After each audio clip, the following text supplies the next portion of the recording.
Wow. Welcome, everyone.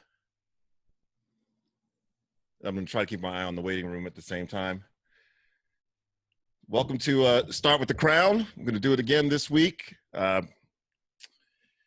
name is Ken. If this is your first time, if you weren't here last week, I'm Ken Williams, and I'll just do a quick intro, and then we're going to jump in. If you have access to the chat, feel free to introduce yourselves and quick word about what you do. Our structure is pretty simple. I'm going to rant for 40 minutes, and then we're going to do some Q&A. And the objectives this week are pretty simple. I'm going to kind of pick up where we left off last week. And, you know, as soon as you're done with these things, you always have 300 more thoughts about what you could have added. So I've definitely had some epiphany since last week. That was, I'm excited to be back and be here. I apologize for my very relaxed look, but I think I mentioned I'm recovering from some surgery, so my office chair is now a lazy boy. And so we're gonna get going. I'm gonna share my screen and hit on a couple of things that we talked about. The real objective for doing these webinars is to, I wanna dovetail the issue of race with moving the needle. That's not to say that's the only conversation. I'm not saying it's the most important conversation, but we're in the business of education. And for me, I just always go back to fundamental purpose. Like, why are we here? And so I want to talk about some opportunities we have to move the needle and opportunities that are right before us. I think that's what I'm after. You know, I think it's super sexy to have something new, or all of a sudden come up with this new book on how to address all this stuff and make it seem like everything that we need to do is outside us right now, and we need to go out and seek it and find it and grab it. But I know there are some opportunities right before us. I just know there are. So I'm going to kind of jump right in and share my screen, and we will go from there.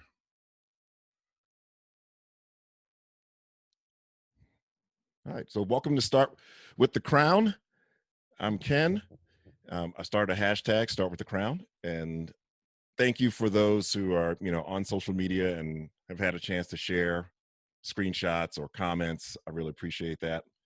That really helps a lot. My company is Unfold the Soul, and I do professional development all over North America.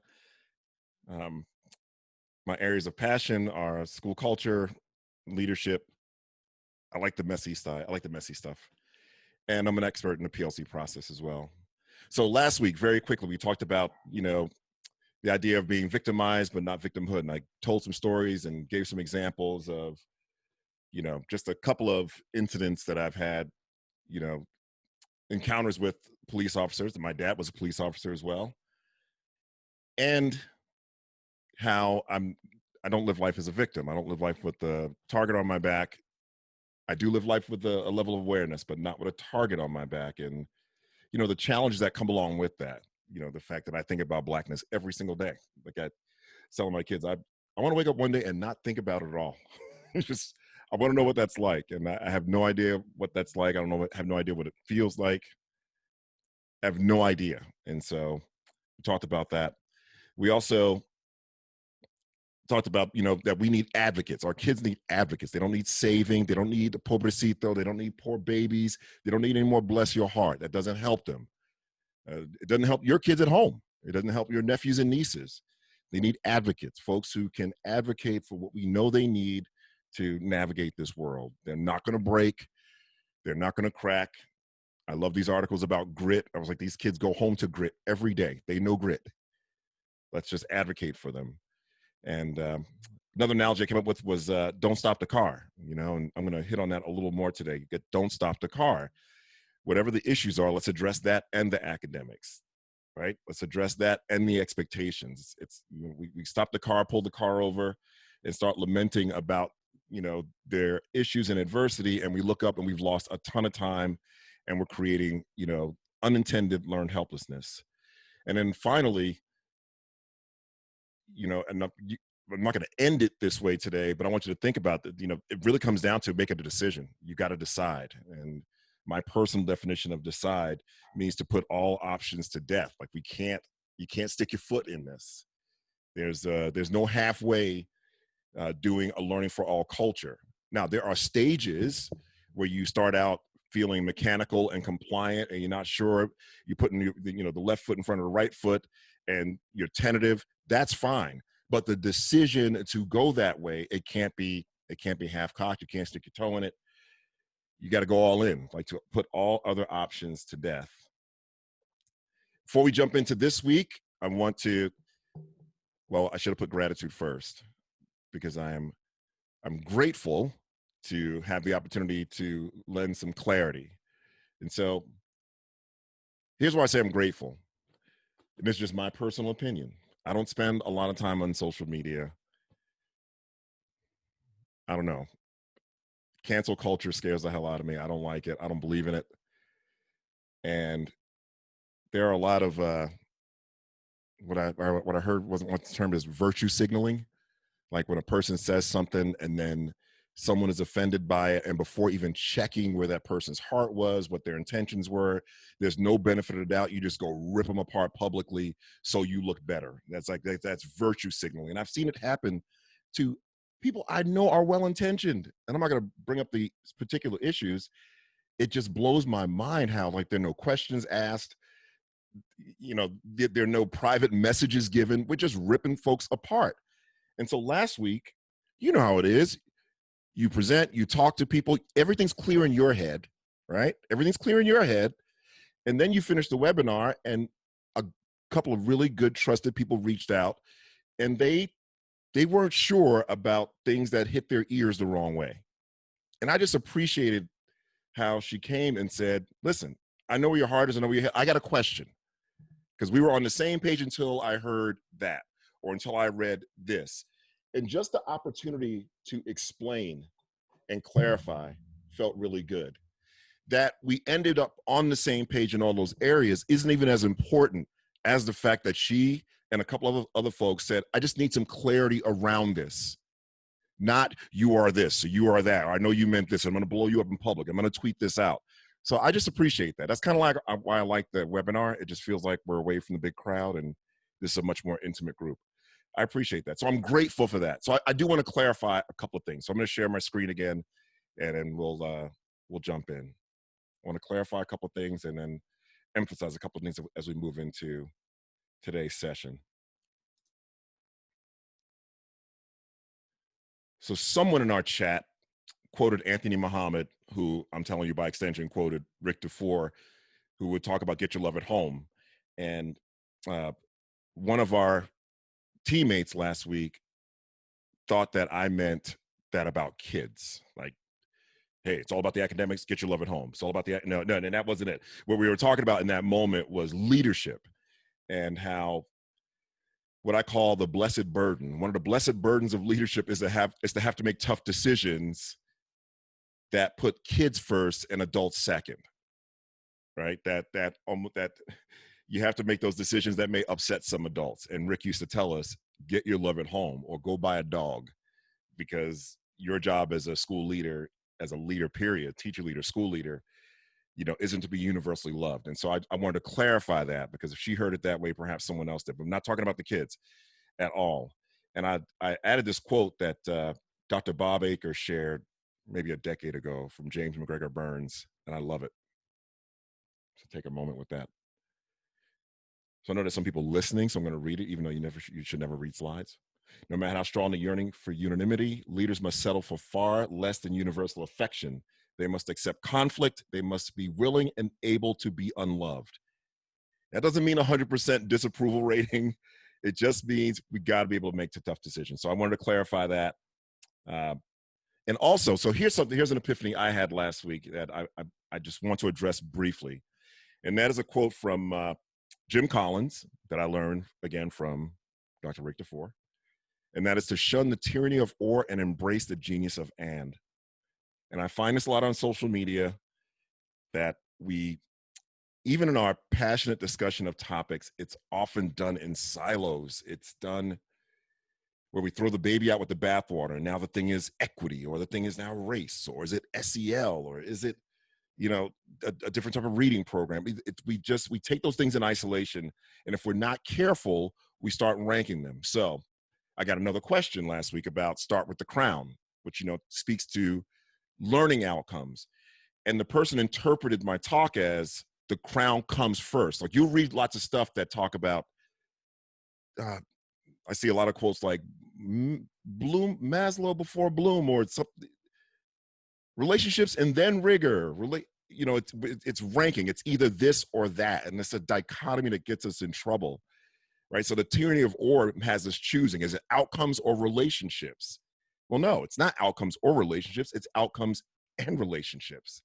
So there's no ranking. There's no ranking at all, and we got to do more with embracing the genius of and. You know, it's listen and be heard. We can have empathy and expectations. You know, so often we focus solely on the empathy, and then we put the we'll need to tend to their needs first, and then we'll get to academics. Well, you got to do both at the same time. Let's go after both relationships and rigor. You know, I hear so much of that. Either the lesson's engaging or it's rigorous. It can be both. We have to shoot for both. And so, you know, same thing with, you know, a focus on SEL and expectations. It's not one or the other. We got to go after both at the same time. And so I wanted to highlight that some, and I apologize. I think you were seeing the wrong screen there. But I just want to make clear that I'm not talking about, I don't rank. I don't separate relationships. Even if I'm doing an hour workshop with a room full of people, my first task is to make clear my outcomes and then build some rapport. I mean, so relationships are just a part of it. I never separate the relational part of teaching and leading from anything else. And so I would encourage you to really try to make how we think about using and. It's not or, it's and. That a participant asked me about, is it SAL or academics? No, it's both. It's both. You got to have both. Just work on both at the same time and keep the car moving. Keep the car moving. I want to engage you in a quick poll. So if you've got a cell phone with text messaging capability, or you're on your laptop, I'm going to give you a couple of choices. All right. Just let me walk you through this really quickly. So I'm going to share my screen, but I want to flip this because that's not what I want you to see. That's what I want you to see. So if you've got a smartphone that has text messaging capability, I'd like you to text my name, Ken Williams. It's not case sensitive, but Ken and Williams needs to be together, to the phone number 22333. If you do it the right way, you're going to get an immediate text back from Poll Everywhere. Don't click through. Or you can go to pollev.com/Ken Williams in one moment. So either text Ken Williams to 22333. 22333 is the phone number, and then send my name in the text, or go to pollev.com/Ken Williams. What I'm going to ask you to do is engage in this quick poll. So here's the poll. I'd like you to select a condition that best describes your upbringing. If you've got more than one, then feel free to um, vote more than once. And you're just going to do it by letter. So if you grew up in poverty, text the letter A to 22333. Learn English as a second language, raised by a single parent, person of color, grew up on that side of town, unstable home environment, or none of the above. And you can vote more than once.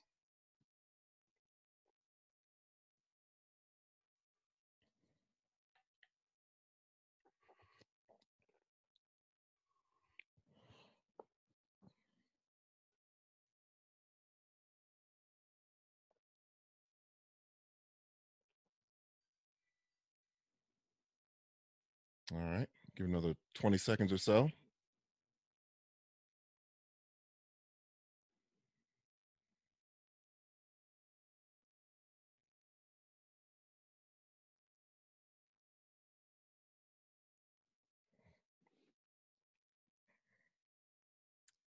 All right.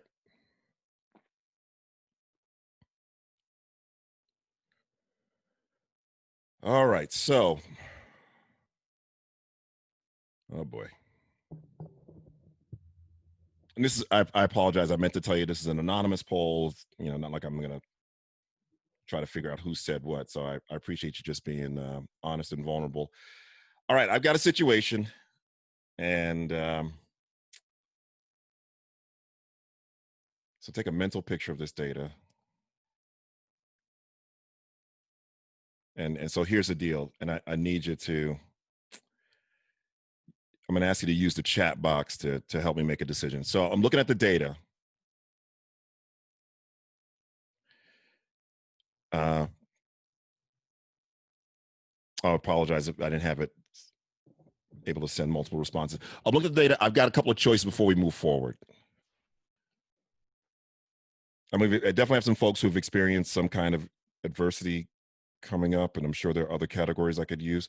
I got one or two choices, and I'd like you to just help me with my choices and use the chat box to help me. I can either adjust my outcomes for today just based on some of the,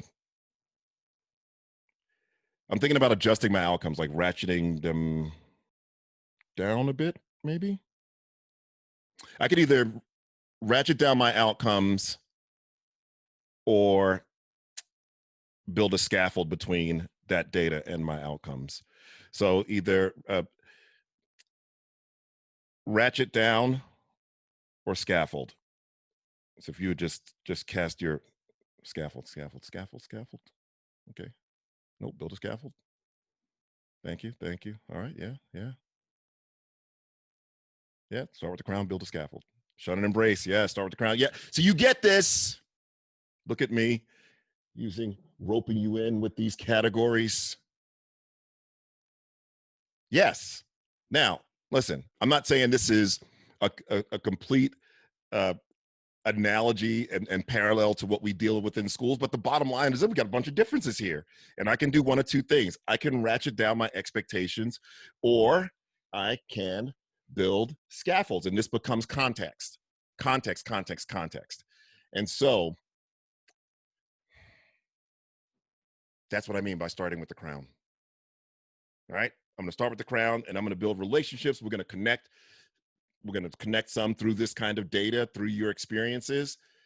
But I'm going to start with the crown. That's all. And we're going to build relationships throughout. But I'm not going to ratchet down my expectations. I want to build a bridge between where you are and my objectives. And I guess that's what I want to emphasize with start with the crown. It's not about, is it outcomes first or relationships? It's both. How many of you, just give me a hand raise, if you've ever presented to staff of other adults, ever had to present, right? And so you walk in with what you want them to walk out with, right? You have in your head what you need to get across. And you don't look around the room and adjust that like, oh boy, that's that. Okay, that's that staff right there. Let me pull back on this. Right? That's what I mean by start with the crown. But with kids, there's something about working with kids where we find that to be difficult. We start with the kid. And so the last bit of clarification I want to help with, I want to share is this phrase that I use a lot. And that is in the service of. In the service of. And so when I detect educators kind of becoming isolated, kind of thinking in silos, kind of becoming hyper focused on this one thing, like everything is relationships or everything is equity and everything is SE, like, and what I start asking is, what is it in the service of? What is it in the service of? And so with the handful of people I've talked with about how to get a conversation about race and achievement started in schools, whatever you're thinking about, add this phrase to it and finish it. In the service of what? In the service of what? I build rapport during my presentations in the service of getting my outcomes across. I built relationships with kids when I was a teacher in the service of becoming an influencer in their life and helping them achieve. In the service of, what is it in the service of? And so when we're teaching and when we're leading, it's always in the service of our outcomes, right? And I don't want us to take our eye off that, right? I don't want us to take our eye off that. It's in the service of our outcomes. And so in schools, the outcome is equity, excellence, and achievement for all students, regardless of background. And what I'd like to talk about today, very quickly, and then I'm going to have you turn and talk a bit, is this. Conversations about race in school should begin with an honest assessment of our work around equitable practices. I just want to make a case for having our conversations grow from our work around equitable practices. That I want to make a case for that. All right. And because this for a lot of you, this is right in front of you. If you have even sniffed around a PLC, this is right in front of you. And I think so often the default is that we start looking for something else or some other answer or something that blows us away because this may be so new to us. But I'm telling you, equitable practice is right in front of you. And so what I'd like to do is I want to walk you through the fundamentals. And I want you to, and my hope is that you understand how the PLC process has been addressing bias and equity 30 years before equity was even a word in our system. And I'm going to walk you through it because I don't, you know, I have love for Rick Becky DeFore and Dr. Bob Aker, but he would be embarrassed. They would be embarrassed if I was just a zealot because of them. It's because of the work. So I just want to walk you through. I'm going to share my screen again, and I'm going to ask you to give me a thumbs up here and there when I ask a question.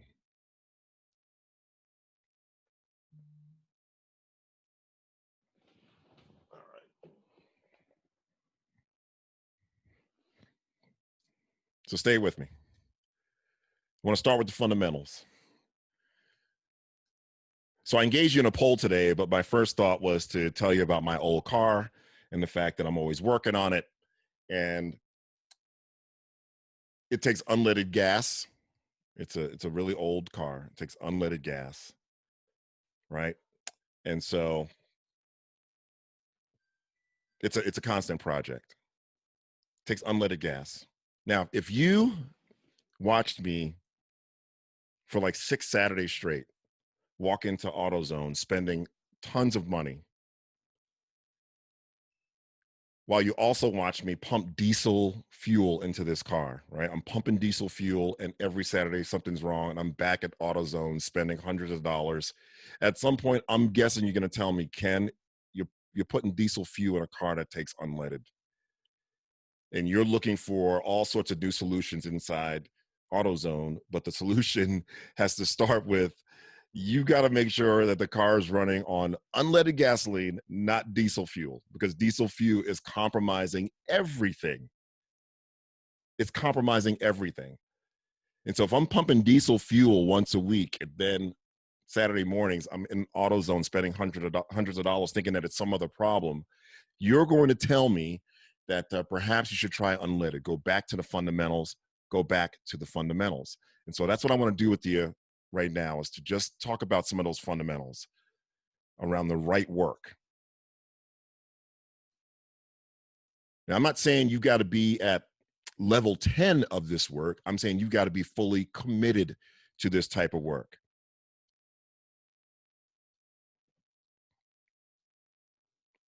So the beauty of this process is what Rick used to call loose and tight. There are elements of this process that are loose, where you have all sorts of room to innovate, be creative, make it your own. But then there are also areas that are tight, not to be fooled with, because they're universal principle.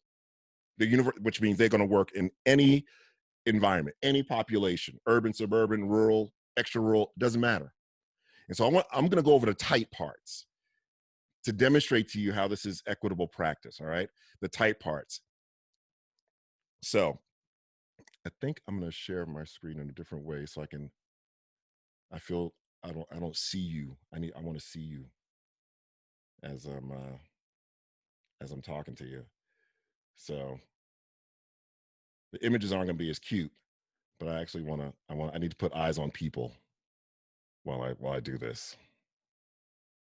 So would you agree that organizations that are absolutely clear on their mission and they live that mission are more effective than organizations that aren't? Would you agree with that? Just give me a thumbs up.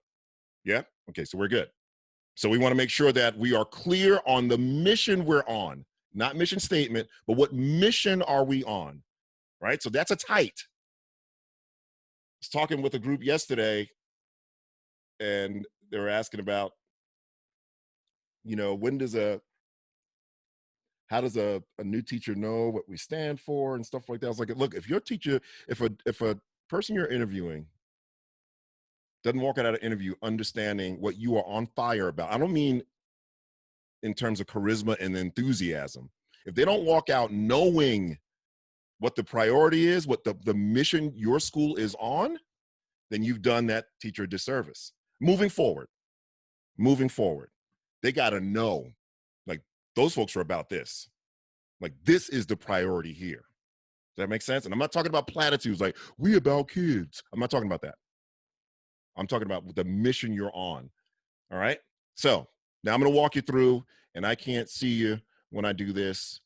So I'm going to trust that you're giving me some thumbs up. And Corey, if I'm losing the audience, just unmute and tell me.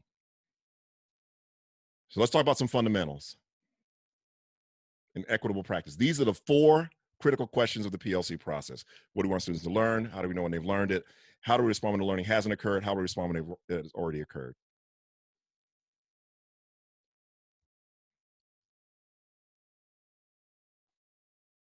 So when I think about what's tight, you can't have equity without understanding what's essential. What is it that we want every person to learn, and how do we create the conditions so that every student accesses it? And by the way, this graphic is shared with permission from my good colleague and friend W. Rich Smith, who put this together, kind of make it make sense.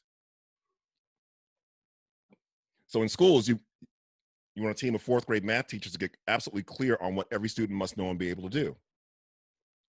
And then that second yellow box is about making sure that all the teachers are on the same page in terms of what mastery looks like for that target.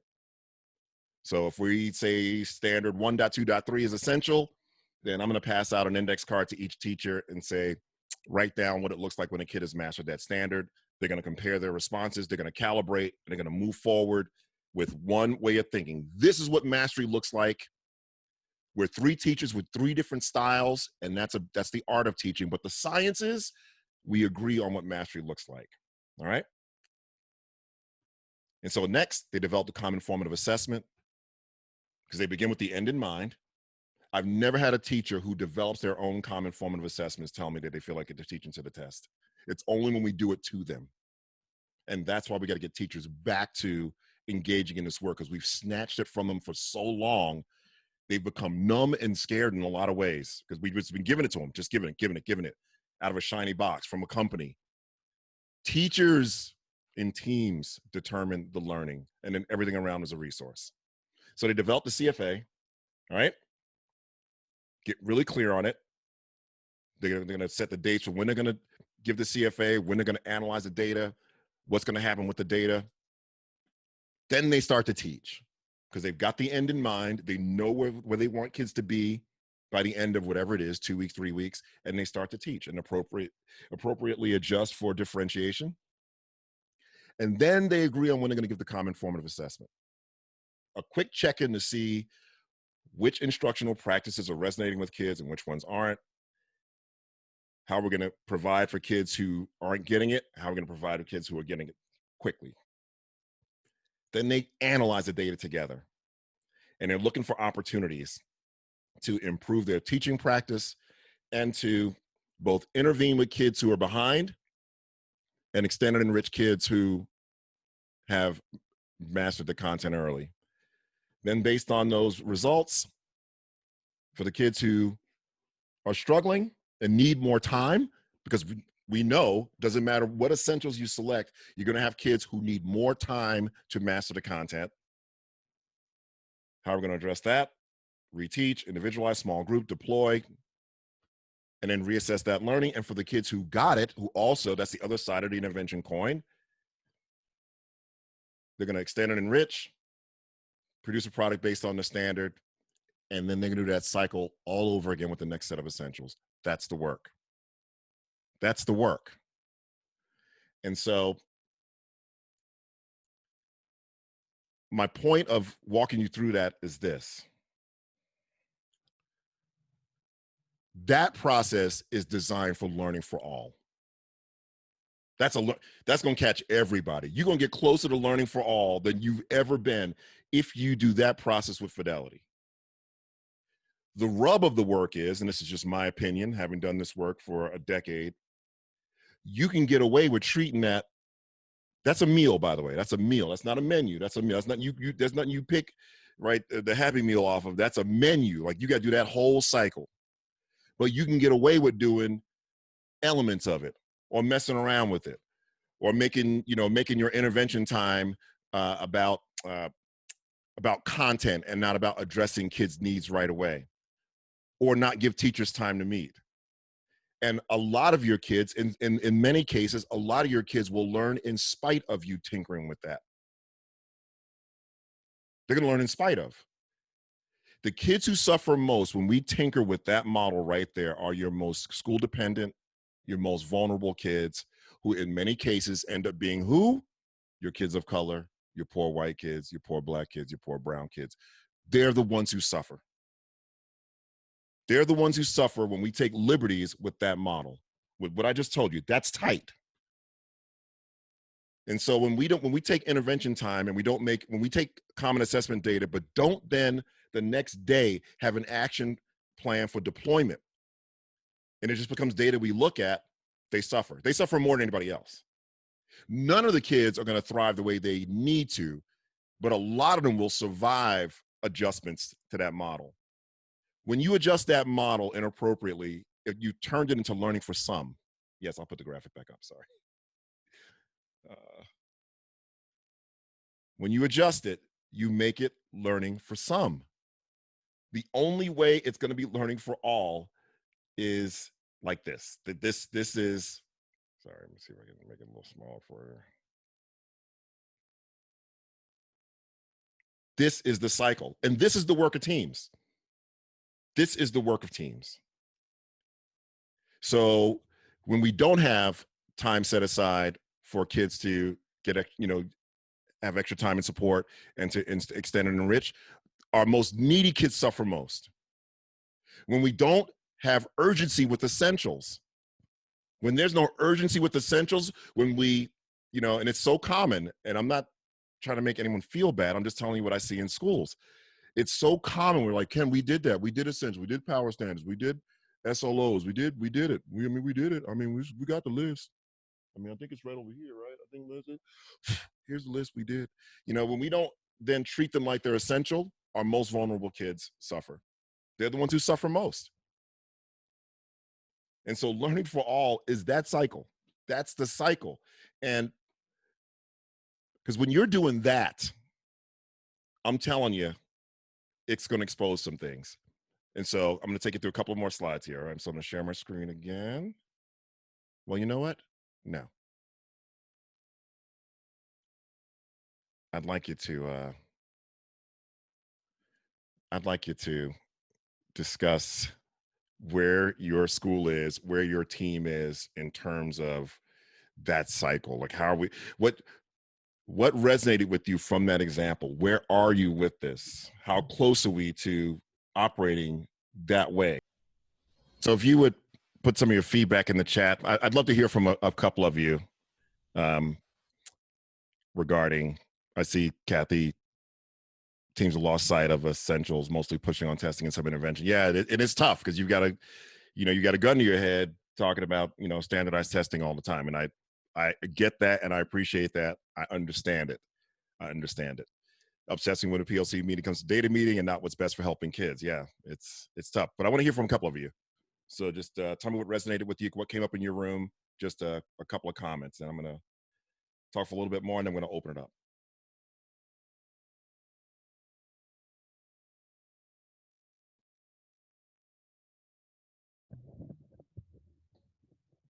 Look, everybody being shy.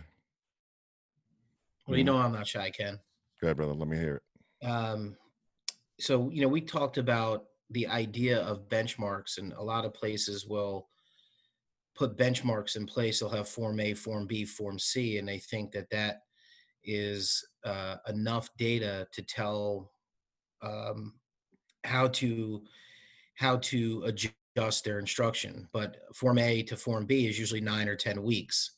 So we miss that I call it daily data in the classroom, and increase in CFAs based on 1 standard, 2 standard, and then coming back to the table to analyze that and say, all right, where are our kids right now? Yep. So I think John, I'm just going to read John's comment because it's exactly what I was going to say. I'm frustrated by common assessments created by our school district. Teachers have no input as to how and what is assessed. That is it 100%. I understand why districts want to have benchmarks and every once in a while check in, especially your larger districts, because I know Roz from a pretty good sized district, so they're going to want to standardize as much as possible. But there is nothing when I showed you that graphic, that example, that's about teachers. That's about me, Roz, Ms. Lewis, and Corey all teaching the same grade level. We get together, we decide what's essential, we create the common assessment, and we're tracking what's going on with our kids based on our instruction. That's the difference between renting and owning a car. It's different. At least for me, it's different. Like I tell you, I drive a couple of big old pimp mobiles, but I drive a 13-year-old Honda Ridgeline to the airport. That's what I might drive, when I'm working, and it's paid off. And to me, nothing drives like a paid off car. That car's 13 years old, and there are buttons I've not pressed in that car, right? I take care of that car. Now, rent-a-cars,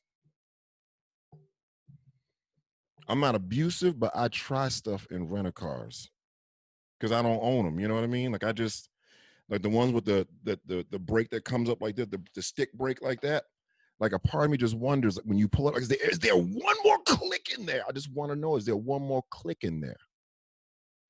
And does it mean it can't move when the brake is on? Or you shouldn't try to drive it? I just try stuff. I'm just less invested. I'm much more invested in my 13-year-old truck out there that I don't have a car payment anymore. That's super invested. And it's the same thing with common assessments. And that's why when I coach principals, it's like, let's get something to stuff. You got to get stuff off the plate of teachers. There's nothing, like if you just bombed everything and started with this, then you build around it and try to figure out what else teachers need on their plates. But when the plates are already crazy full, and then you come talking about creating common assessments, teachers are completely overwhelmed. But the answer is to not do this. The answer is to figure out what you need to take off their plates, because there's nothing like that. And the district can still do their quarterly benchmarks and stuff like that. In fact, our quarterly benchmark scores were terrible because my teachers swore to me that while the district said it should be standard A, B, C, D, and then E, they swore to me that kids would get more out of it if it was G, F, I, B, A in that order. And I told them, I said, I'll stand by you. I'll take the bullet, because I'm going to take the bullet at these meetings with principals, and they throwing our data on the screen, and our stuff looks like, right, like a hot garbage. Like our data looks like hot garbage. But they promised me in the end, our kids will be in better position. And I said, I'll take the bullet for you. But you got to own the data you're getting. So our quarterly benchmark, district data did not look good, but in the end, we just saw this. And a part of it is because they owned it. They owned it. And so that is a huge component of it. They have to own it. If there's not, so do they not believe in the process or believe that all kids can achieve? Came to our school in February, really focused on the why. Yeah, the why is it's everything. It's the mission we're on. I can't emphasize that enough. So here's what I find, and here's what I want to kind of bring it back to race. So I'm going to share my screen. I guess I don't have to say that every time I share my screen, but I'm going to share my screen.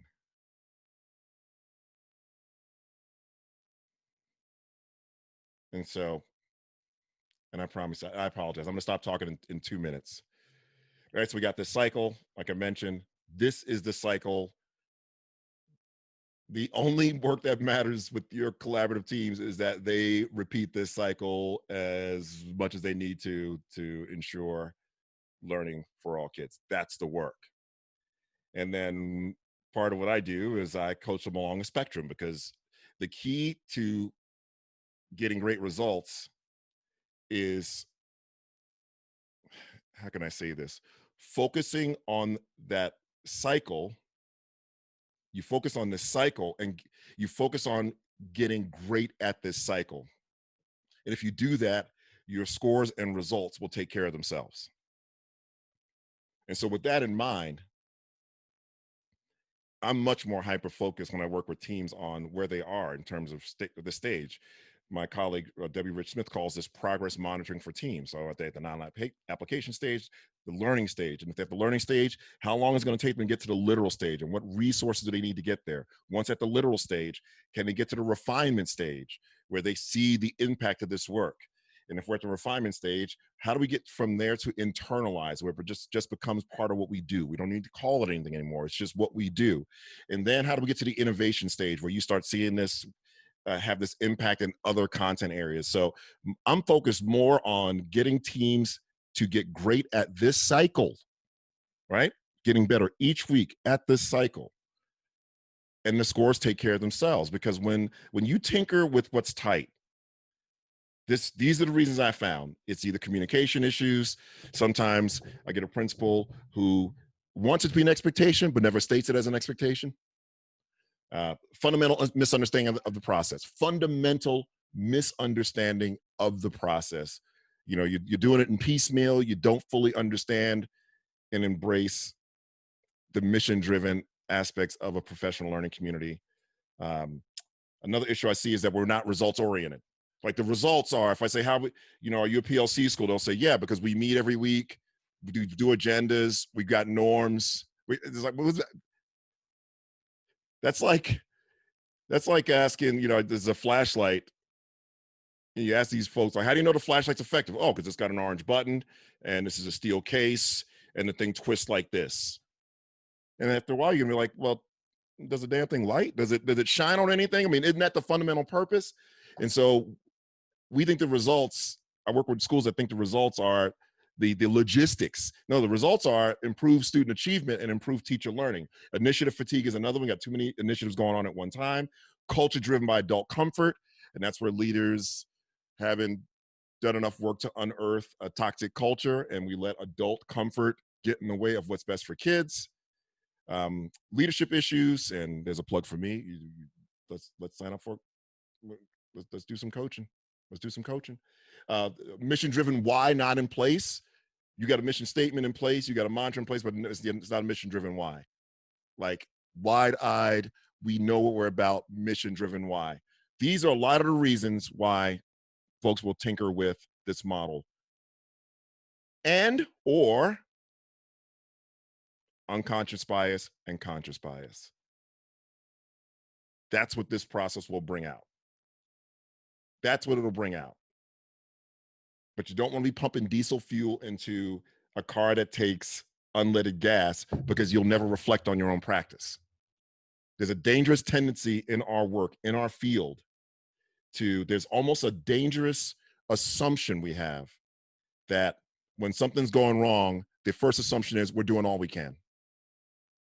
Well, we're doing everything we can. And what that does unconsciously, is that it covers the mirror in front of us. I'm not talking about blame. I'm talking about responsibility and control. I really worked to own every problem at my school because I knew that was the best chance of it getting solved is if I owned it. It was just easier.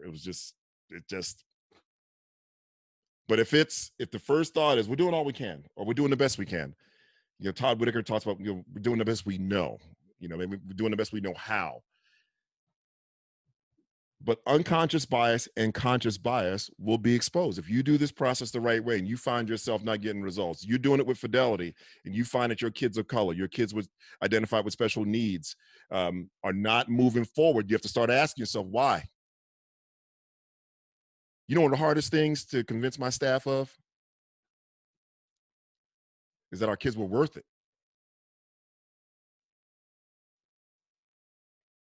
That kids are worth it. Like, they're worth going through that cycle. They're worth going through every part of that cycle. Because we know this is happening across town in those communities where the parents will be up in your face very quickly if you're not getting it done. Does that make sense? But we're in a community where our parents weren't equipped to do that yet. And yet our vision was about creating that school our parents are pulling their kids out of our school to send them to.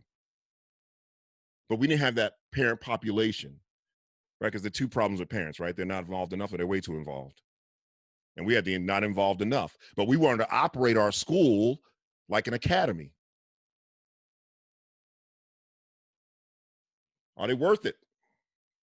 I'm telling you, it's a question to address. Are they worth it? Do we believe they're worth it? And that's where we got to go back to that vision and go back to that why. Because I'm telling you, this process will expose conscious and unconscious bias. And then you've got a discussion that immediately that speaks directly to your work, as opposed to a discussion that feels like it's outside of what we do already. All right. So I blew it again. It's 12:56. I know Joe was giving me hints. So he kept looking up like this, like you got a clock right there. Joe kept looking up, trying to give me hints, and I was like, I just ignored Joe's facial expressions. But well, I'm gonna honor time, and I'm gonna end at the top of the hour, but I'm gonna hang out for a while for anybody who'd like to hang out. But I'd love to hear your questions or your thoughts about this. Yeah, thoughts, questions. Hey, Ken, earlier you mentioned something about don't stop the car. Can you elaborate on what you were talking about there? Yes. So in a nutshell, every kid comes to me with, like, every person has Velcro, right? There's the academics that we want kids to walk out with, and then there's stuff, the adversity, right? And they come Velcro. Like, everybody got stuff, whether it's emotional stuff, physical stuff, we got stuff. And what I find, the way I came up, and this is, so Tam, I'm not gonna do my whole, this is my opinion disclaimer. This is not like research, I'm the research. I came up with adversity. And that, my parents never separated the two. My best teachers never separated the two. They slowed the car down, told me to jump in the car, and they dealt with my stuff that I was dealing with and expectations for academics. What I find happening way too much is that we separate the two.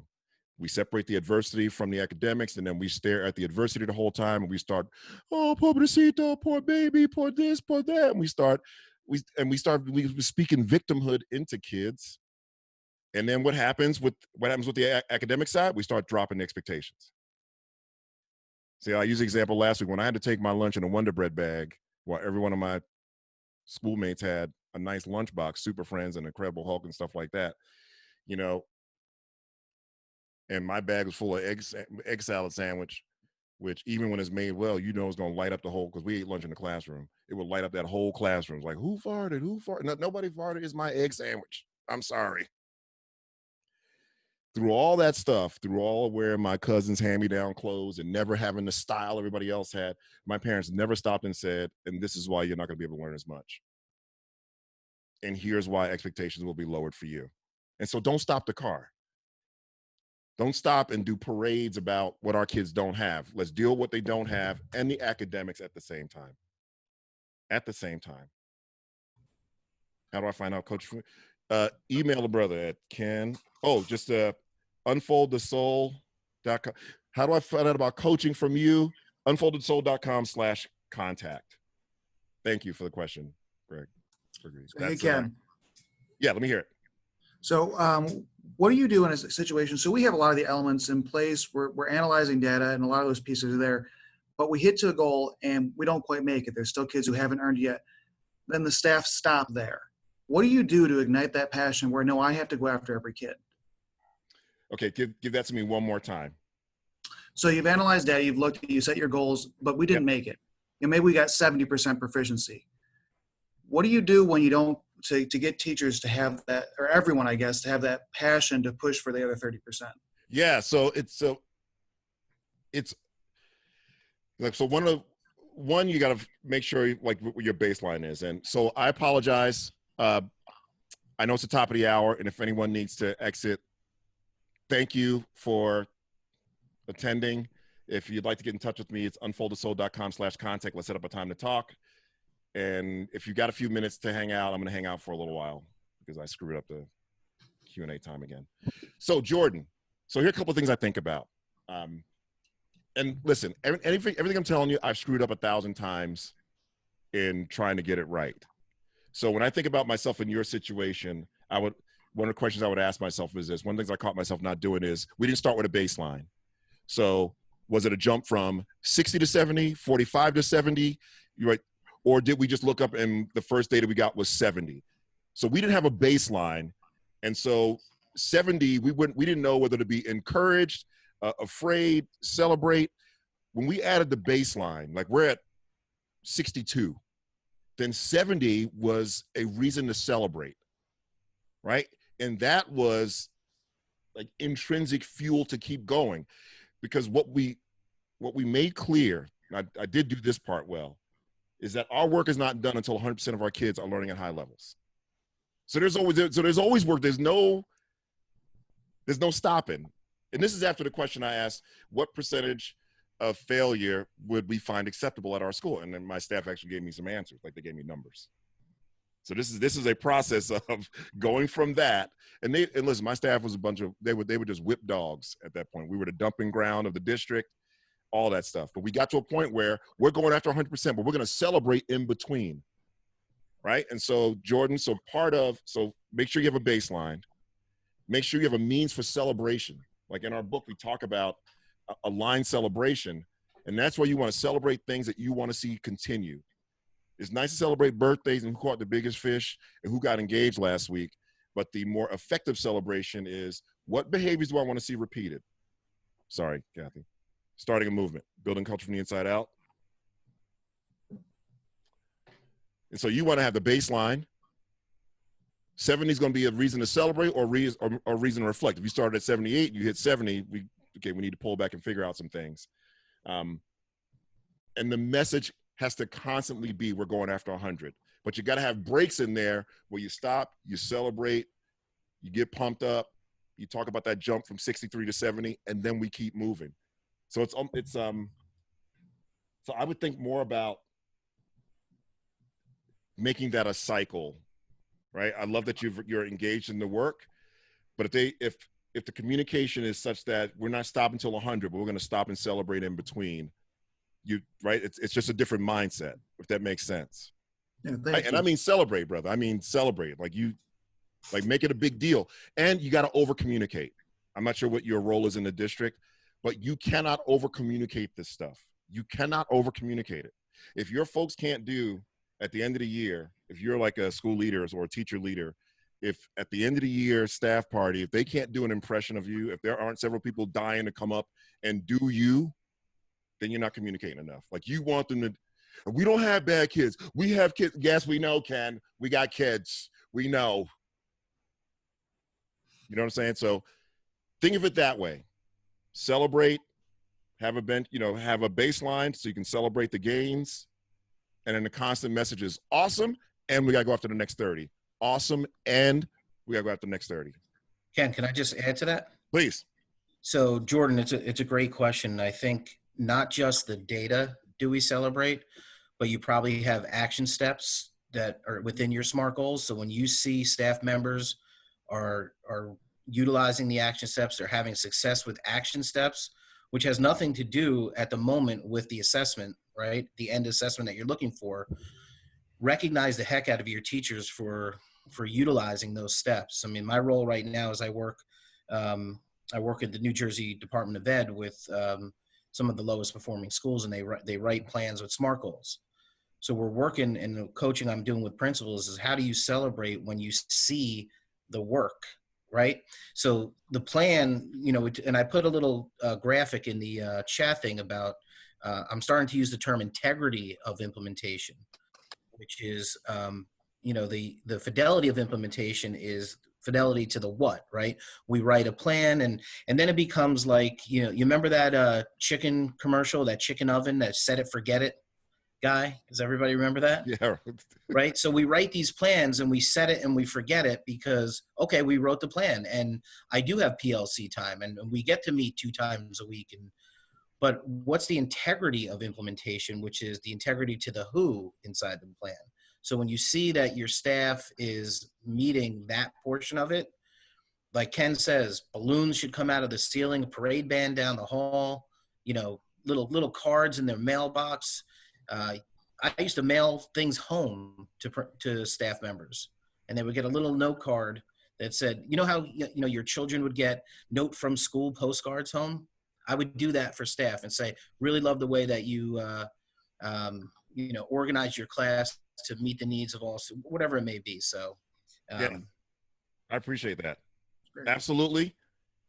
My one caution is this, that in the beginning, does action step goals, like in the beginning, you're not going to get the student results right away, right? So Corey called them action steps. I call them compliant moves. Like all of our teams did their norms, so we celebrated that. So we celebrated compliance early on, you know, much like the action steps, but just make sure you move off the compliance onto the student learning results. Sometimes we stay stuck in the compliance part, and then we think the PLC process is just doing it. Does that make sense? But early on, yeah, and I'm a big notes guy, all that stuff. You celebrate it. You know, that's what you know, everybody needs that. Just think about behaviors we want to see repeated. Okay, I didn't realize I could have the chat up. Wow. So I'm looking at some of the chat, and feel free to jump in, anyone. Can I ask a question on so I guess it's tying back to the race Sure. question. So this is, I think it's something our district is struggling with. And Ken, you've spoken at our district, and you've stood on our stage and looked out at our staff. So you know the majority of what we're looking at. So our community and many of our people are wanting a statement from our district, coming from the district. What is the district stance right now? And one of the conversations that's being had is that, and it kind of ties into this, is that to make a statement that we can't then follow up with action. So just to have a blanket statement that's words. And I think that's where we're stuck, though, because I don't know if that's making sense. It is. Does it make sense? So they're wanting a statement, and we've seen some of the statements coming out of districts on the district stance on with what's happening in our country and what the district stance is, but our district office is having conversations right now that until we have the actions to back those statements up, that those statements mean nothing. Does that make sense? It does, and I can appreciate that, because there's a lot of statements out there that, I don't know, for an OG like me, it's just. Can I chime in on that one? Please do. Well, I mean, I totally agree with you, Sue. Like, actions speak louder than words. I would rather the district actually show what they're doing and what they're doing to make a difference for the community, instead of just sending out a blanket statement. Yes. Like, that's what people look for. They always look for those artifacts. Like, what are you doing to really show that that's what you mean? Show what your intentions are through your actions and not just by words. So, and so ironically, I try to, I've only done this twice, but I was thinking of like a theme for this week, and it was actually reflect and respond. instead of reacting and responding.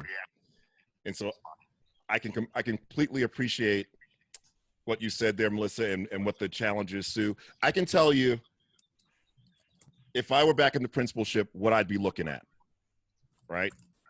So in terms of, I don't know what the statement would sound like. I do know that I'd be going to baseline data.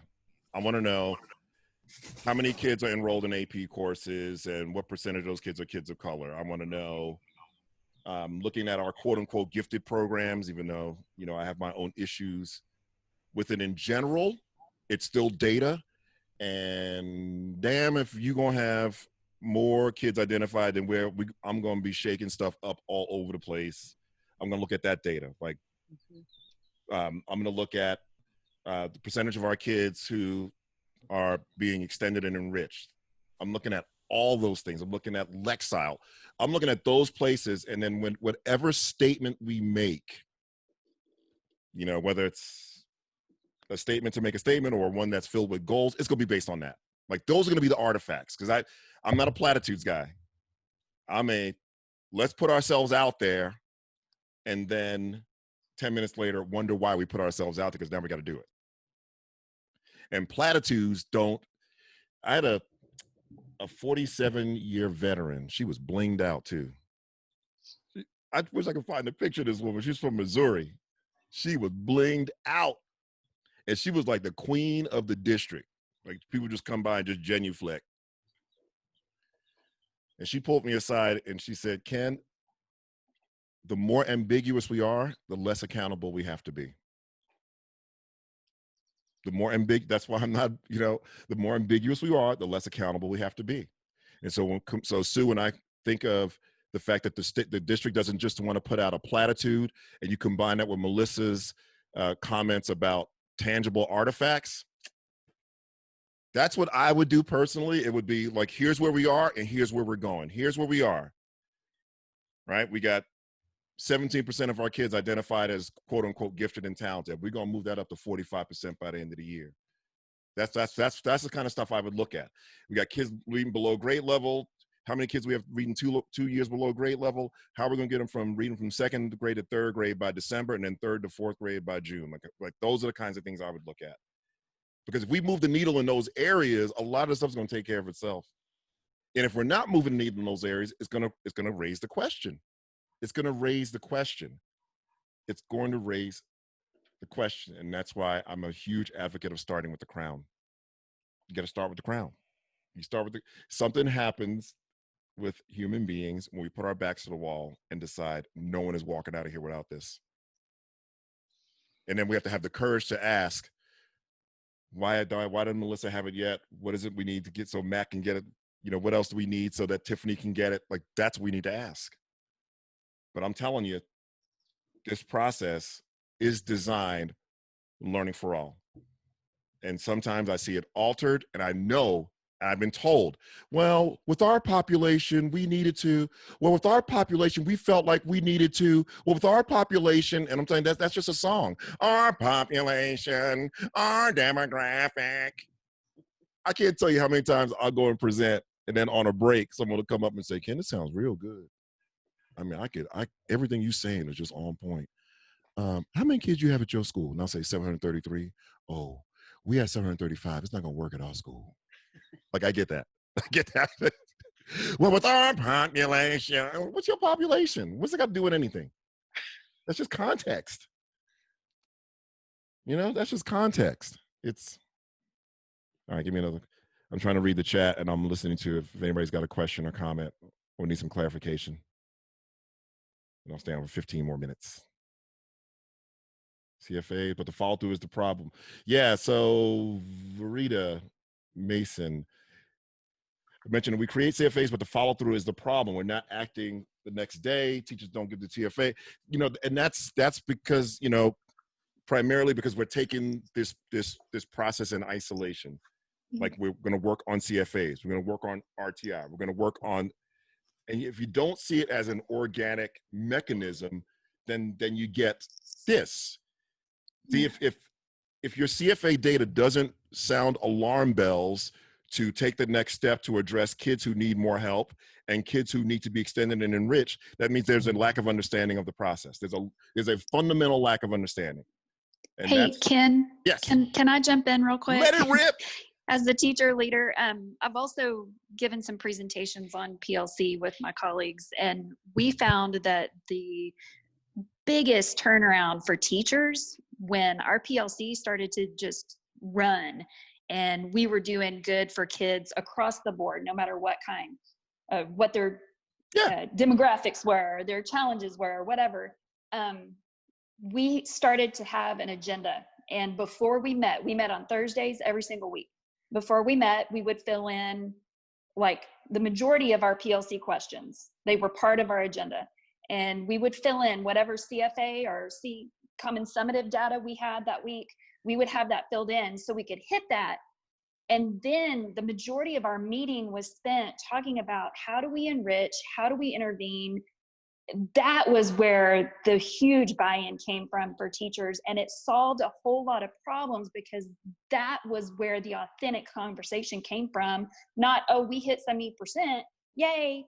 Well, okay, we hit 70%, but we want to be at 95%. So how are we going to get there? And how are we going to get there tomorrow? Not next week or next month or whatever, which if you leave teachers with, well, this is your data, what are you going to do now? And they don't get time to talk about it. That's where your problems come in. You got to give the teachers the time to say, you know what, I really sucked at that lesson. Yes. What do you guys have that I can use tomorrow because I sucked yesterday? And the being safe to have those conversations that, you know what, I've been teaching for a long time, but I sucked there, so I need some help. Or, you know what, I've been teaching a long time, this has always worked. Use this thing. So if you can get teachers to buy in to fill that agenda first so that you're not talking about the numbers the whole time, that PLC time and that transparency will take you so far, so far. Thank you, Lisa. And I'm going to nudge a little bit. I'm going to nudge. I'm going to tell you. It's okay. I'm going to tell you. Underneath everything she said is a fundamental understanding. I promise you. Yep. She's telling you she think the agenda was the turning point logistically for them. It helped them kind of just turbocharge what they were already doing. But there's already a fundamental understanding. Exactly. I promise you. Yes. Right? For sure. The agenda didn't make them urgent. The agenda made them more efficient. Exactly. More efficient, more focused, use their time better. But you knew why you needed to use the time. It just wasn't being used as well. Yes. At the bottom is a fundamental understanding. And then you get tools like what Lisa talked about, protocols, agendas that will help us use the time better. But you got to have a fundamental understanding. And here's the fundamental, you want that fundamental understanding? Here it is. A group of teachers decided these were essential skills and competencies that every student must have. How do we organize with urgency to make sure it happens? That's the work.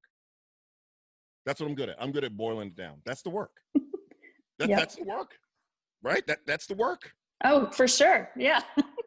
This is essential. How do we ensure everything can't be essential. If everything's essential, nothing's essential. There's so much power in giving teachers time to talk about and focus on essentials. We begin to have the most power, PD. Yes. When the teachers pick the essentials, and listen, it's going to be a messy process. It's not going to be perfect, and that's what districts trying to come in and mess things up a little bit. They want everything standardized. They want everything neat and clean in a package. So I've got these essentials gurus in my back pocket, Chris Jakasic and Kim Bailey. And one of the things they taught me, and then I watched it in action, is this, because the question was, we got a district with 4 schools. And so all 4th grade teams are creating the essentials. Don't we want the essentials to be the same? How do we get them calibrated? And what they found in their work, and they are my go-to people, is that, yes, ultimately you want all those schools in the same ballpark. However, after a year of grappling with individual school essentials, teachers were in a better position to calibrate after the year, if that makes sense. So every school may have a couple of different essentials here and there, a couple of nuanced differences. And what she found was, instead of trying to solve that in September of the first year, the summer at the end of the first year, you get those teachers together, they are much more informed about which of those essentials had the kind of impact they want, which ones they could take off the table. They were in such a better position to then calibrate. So they advocate for, it's okay if a handful of schools are being a little bit messy with it and everybody's not exactly in the same spot in terms of, you know, which essentials were selected.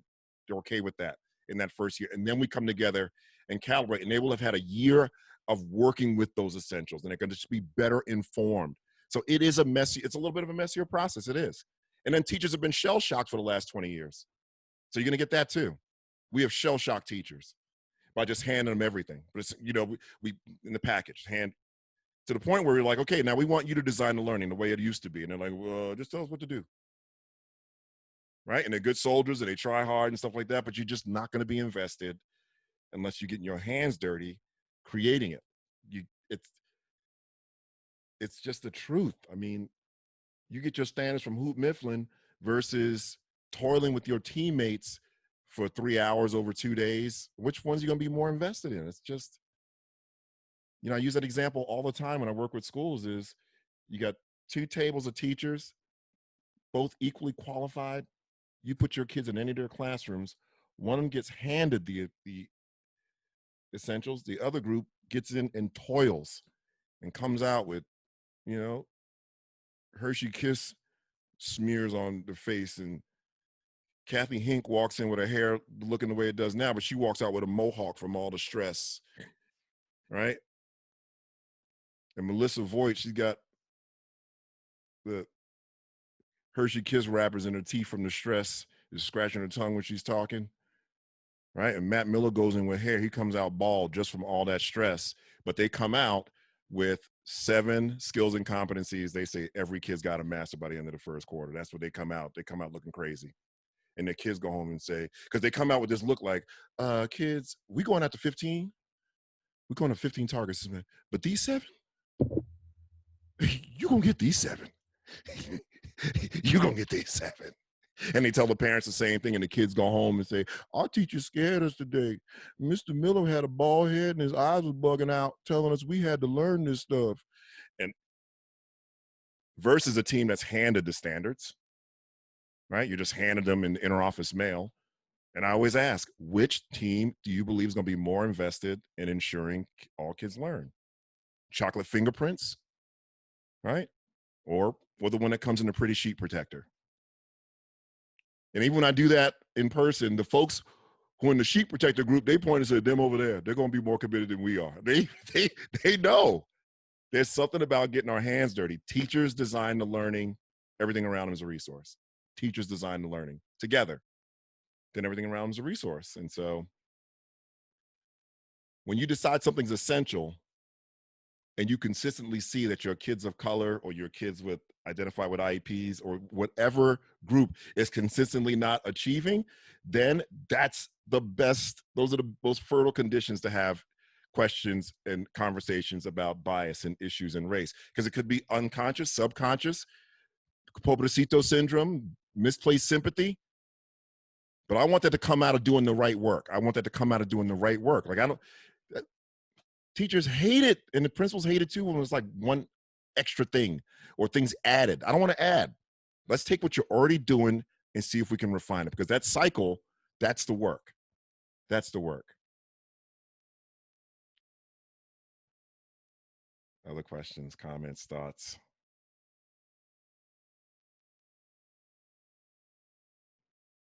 You know, like good students get like waiting to be dismissed for lunch or something. That's the work. That's the work. How do I get them there when it comes to essentials? Well, I can recommend a couple of books, Kathy. So, I mean, you can get anything from Chris Jakasic or Kim Bailey. Anything they write is going to be phenomenal. Common Formative Assessment, Simplifying Common Formative Assessment. They just pumped out another book. They're just great. Learning by doing is the best comprehensive approach to learning communities. The best comprehensive approach. There's no book better than that. And I've written a book, and I'm telling you, Learning by Doing is the book. Every other book written outside of Learning by Doing is a son or daughter of Learning by Doing. So I thought Mission, Tom and I thought Mission and vision, weren't being emphasized enough, the why of the work. And so we wrote Starting a Movement, but it all starts with learning by doing. So what other questions? Is the process, is an 8-step process? I don't know if it's an 8-step process. It's a cycle. Identify what's most essential, create the common assessment so we know where we want to take kids, teach, stop and give the common assessment, analyze the assessment, address kids who need more time and support to master those targets, address kids who need time to extend and enrich because they've mastered the targets. Rinse and repeat. That's the work. And it's all centered around, there's stuff that we've deemed essential that all kids must learn. And so this is the best way to ensure to get as close as possible to all means all. That we deem it essential doesn't mean kids aren't going to need extra time and support, right? We know that even when we say it's essential, right? And we put streamers and glitter around the target, we still know there are going to be kids who need more time, right? Of course. So we build extra time in for kids who need extra time and support to master the essentials. We also know there are kids who are going to get it before other kids do, right? So we build time in to extend and enrich kids who get it. We call it essential. That has urgency built in. And so we don't have all year for these kids to get this. We got to be shooting for whatever it is, every 6 weeks, every 9 weeks. And so there's got to be urgency. And so then we have tools that Lisa shared earlier. We've got agendas and protocols because teachers don't have time to waste. But it all starts with what's essential. You can't talk about equity until you identify what's essential. Essentials are the foundation for equity. Learning by doing. Hang on a second.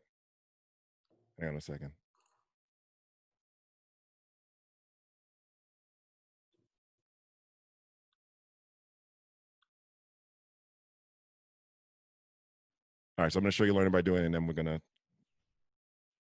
see if there are any more questions, and I'll wrap up.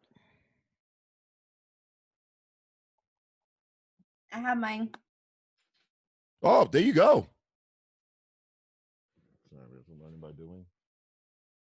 The white one. Yep, that's it, Melissa. It's just and listen, I want to sell my book. However, when you ask me what the best, most comprehensive, if you're starting from scratch or you're restarting the process or you want to revitalize it, learning by doing is the most comprehensive. It's brilliantly written. Rick was a savant. He really was. And it's got everything you need. It takes the pressure off of you having to remember what was said on a session like this or at the conference where you're just like, I wish Ken could come to our school because I don't remember what he said. Right? Or going back and like butchering the message by accident. This is the best. So you can treat this like a meal or a menu, depending on, if you're just starting out, start on page 1. If you need to go from, how do we go from common assessment data to urgent action? There's a chapter in here for that. You just go right to it. It's got all the tools, and then, you can further enhance the work of learning by doing with any other of the available tools out there.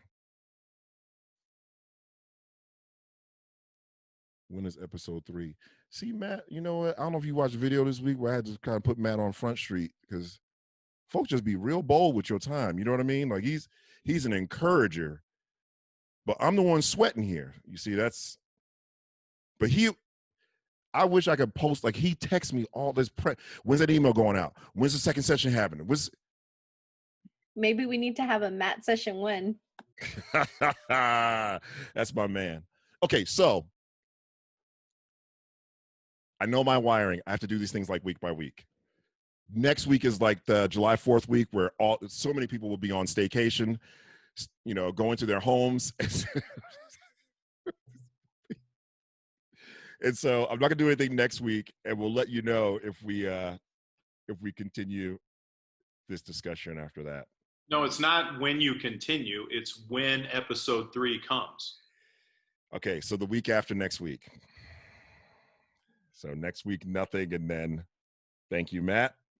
I know there's a way for him to tell me that privately, but he just forgot to hit that button because he didn't mean for everybody to hear, because now my whole bottom half tightened up like this, and now I feel pressure and I got to do it. No, that's So, a egg sandwich you had for lunch. all right, so not next. So episode 3 we'll do a week after next, but I'll give you a heads up and stuff like that. And I appreciate you. I'll have some content ready for you. If you'd like to discuss possibilities, I do this work, and at this point, seems like every contract I'm writing now is on site, but a fallback for virtual just in case, because we're not sure what's happening. But the best way to explore next steps is to contact me at unfoldthesoul.com/contact, and you just set up a planning call or an introductory call with me, and would be happy to talk about the possibilities.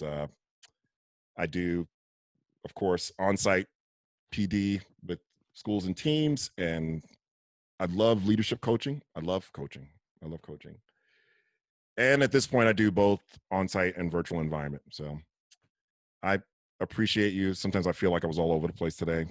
I appreciate you plugging in, and look forward to connecting with you week after next.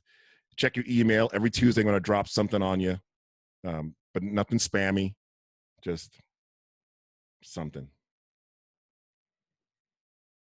Thank you. I don't have any kind of awesome ending. My friend Lavana and Jay sent me this week. So start with the crown. All right. Make it a great rest of the week. Start with those fundamentals. Start at home. All right. Thank you so much.